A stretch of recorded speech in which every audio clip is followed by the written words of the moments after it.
जय हिंद। भारत में चुनावों का दौर किसी उत्सव से कम नहीं है और देखा जाए हो भी क्यों ना। असल मायनों में स्वतंत्रता को मनाने का दिन वही दिन होता है जब हम वोटिंग करते हैं, जब इलेक्शंस होते हैं।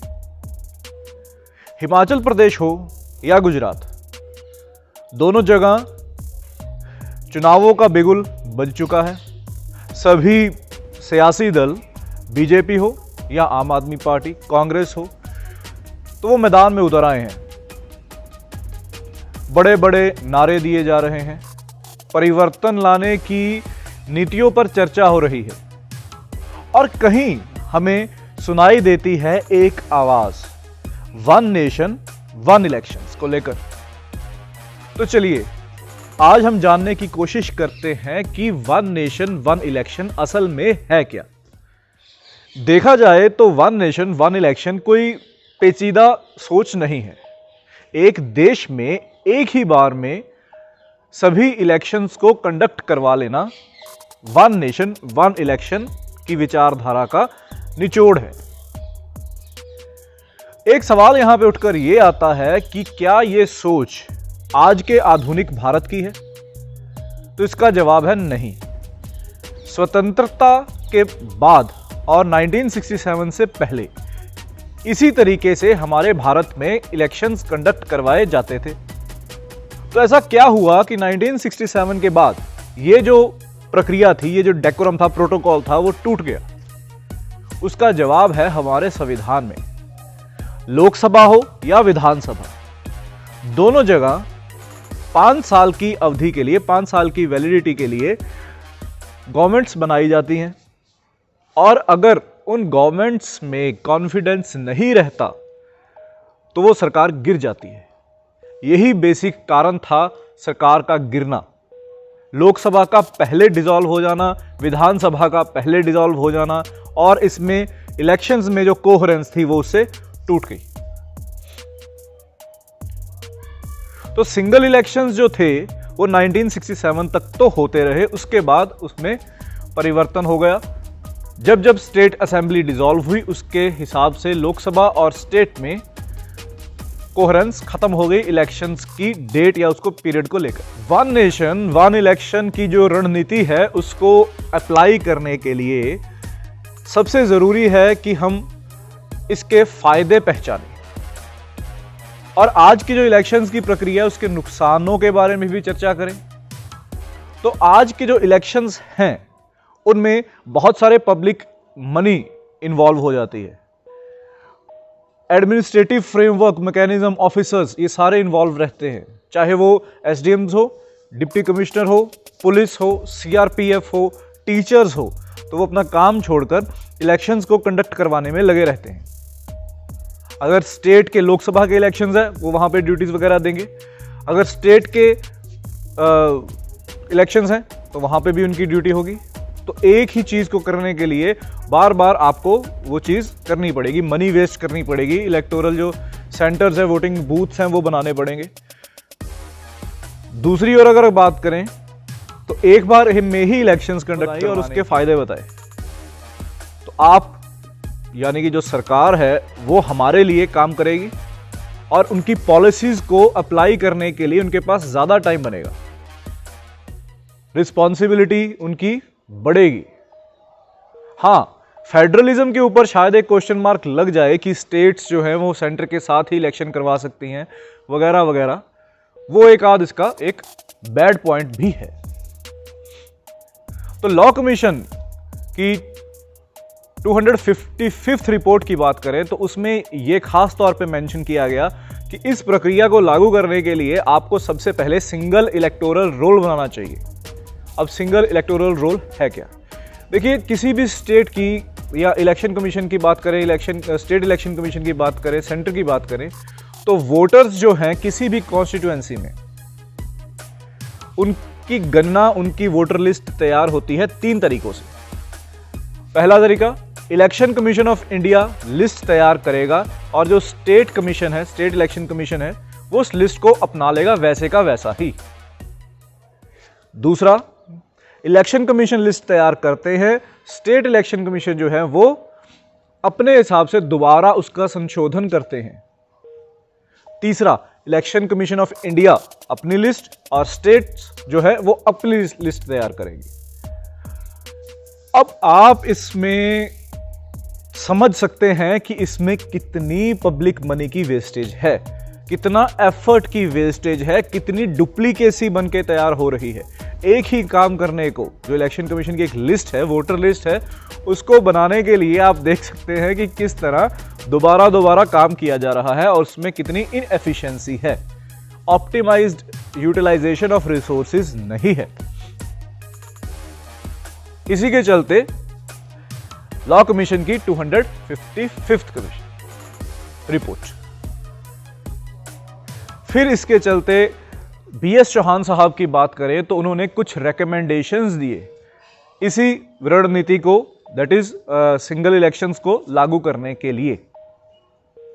तो सबसे पहले तो वो ये कहते हैं कि जो रिप्रेजेंटेटिव ऑफ पीपल्स एक्ट 1951 है और rules and procedures of Lok Sabha और विधानसभा है, उनको अमेंड करना पड़ेगा जी, उनको थोड़ा सा ठीक ठाक करना पड़ेगा, उसमें कुछ बदलाव करने पड़ेंगे। दूसरी चीज उन्होंने बताया कि अगर इलेक्शंस को सिंक्रोनाइज करना हो तो कुछ इलेक्शंस को पोस्टपोन करना पड़ेगा, कुछ को प्रीपोन करना पड़ेगा। तो इनको समझने की कोशिश करते हैं।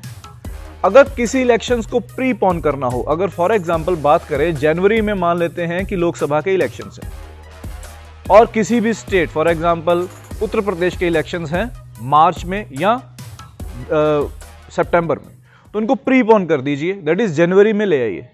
कैसे लाया जाएगा? हाउस को डिसॉल्व करके। तो इससे वो जो एक कन्वर्जेंस, एक कोहेरेंस बन जाएगी।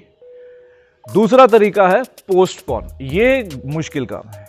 अब इसमें तो आप कभी भी संवैधानिक तौर पर 5 साल से ज्यादा किसी भी हाउस को, चाहे वो लोकसभा हो चाहे वो विधानसभा हो, उसको आप नहीं कंटिन्यू करेंगे। 5 साल बाद वो डिसॉल्व होगा ही होगा।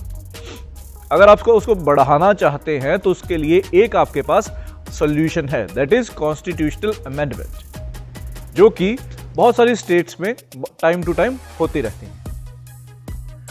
अगर पंजाब की बात करें तो पंजाब में भी हुई थी, गुजरात में भी हुई थी, वगैरह वगैरह, तो ये होती रहती है। इसमें थोड़ा सा कॉन्स्टिट्यूशनल अमेंडमेंट में आपको थोड़ा सा काम कॉम्प्लेक्स हो जाता है। तो ये दो तरीके से आप उनको आगे पीछे करके एक जगह पर कन्वर्जेंस ला सकते हैं।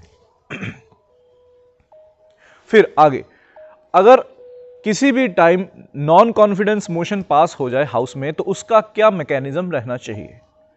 तो चौहान साहब ने कहा आज से non confidence, no confidence motion जो है उसको हम बदलकर constructive motion for non confidence रखेंगे। अब इनमें फर्क क्या है? सर ऐसा है, जब आज की नो कॉन्फिडेंस मोशन पास करते हैं तो हाउस डिसॉल्व हो जाता है। अगर गवर्नमेंट के पास नंबर्स नहीं है, मेजॉरिटी साबित करने में वो फेल हो जाती है, तो house dissolves, house stands dissolved. हालांकि कंस्ट्रक्टिव वोट में ऐसा नहीं होगा, उसमें बहुत सारे ऑप्शंस दिए।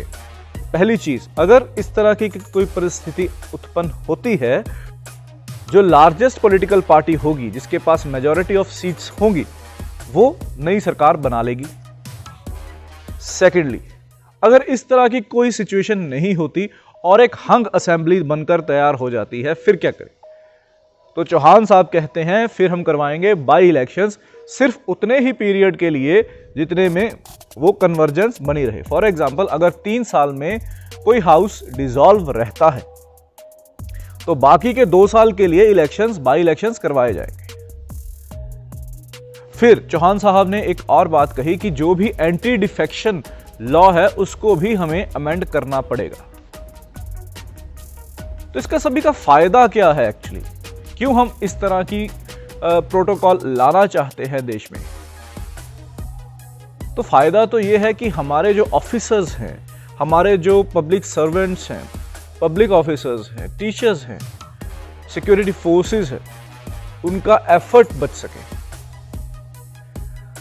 वो जो एफर्ट है वो अपने ही डिपार्टमेंट में, अपने ही फील्ड में लगाएं, ताकि पब्लिक वेलनेस, पब्लिक इंटरेस्ट के लिए काम किया जाए। दूसरी चीज, इलेक्शंस करवाने में करोड़ों रुपयों का खर्चा हो जाता है। उसको बचाने के लिए हमारे पास एक ही टाइम पे जितने भी वोटिंग वगैरह है वहीं पे उसी बूथ में हो जाए, तो इससे हमारे पास पब्लिक फंडिंग की सेविंग होगी। फर्दर जो भी गवर्नमेंट पॉलिसीज होंगी, गवर्नमेंट स्कीम्स होंगी, गवर्नमेंट इनिशिएटिव्स होंगे, उनको पुरजोर सरकार अप्लाई करने की कोशिश करेगी उतने ही टाइम फ्रेम में, क्योंकि पब्लिक के लिए सरकार की रिस्पॉन्सिबिलिटी बढ़ जाएगी। इस तरह करके जितने भी हमारे रिसोर्सेज हैं उनको हम अच्छे से यूटिलाइज कर पाएंगे। अब सवाल यह पैदा होता है कि ये पॉलिसी हमारे भारत में कब लागू होगी। देखिए, इसको लागू करने के लिए बहुत बड़े लेवल पर पॉलिटिकल कंसेंसस बनना जरूरी है। अगर पॉलिटिकल कंसेंसस नहीं बनेगा तो ये कभी भी भारत में अप्लाई नहीं हो पाएगी। स्टेट्स और सेंटर में दोनों में एक कन्वर्जेंस होनी जरूरी है, जिससे हमारे भारत में ये चीज लागू हो पाए। तो क्या ऐसा हो सकता है?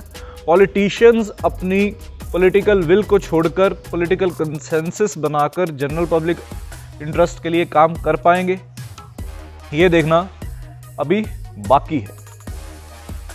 तो इसमें हम क्या कर सकते हैं?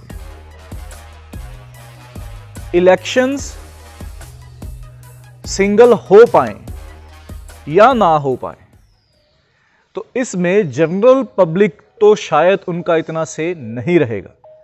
हां, से रहेगा तो हमारे रिप्रेजेंटेटिव चुनने में। तो जिम्मेदारी आपकी और हमारी बन जाती है कि किसी भी तरीके से हम वोटिंग ना छोड़ें। अगर आज किसी भी स्टेट में 67% वोटिंग हो रही है, तो आप और हमारा फर्ज ये है कि उसको 100% मुकम्मल तौर पर सभी वोटर की पार्टिसिपेशन में बदलें। वोटिंग ही एक ऐसा अधिकार है जो डेमोक्रेसी की पहचान है। अगर हम उसी चीज को नहीं ले रहे या उसका निर्वाह नहीं कर रहे, तो शायद हम अपने फ्रीडम फाइटर्स के साथ जस्टिस नहीं कर रहे। तो आइए हमारे फ्रीडम फाइटर्स उनकी सोच को सलाम करें और वोटिंग करें। जय हिंद।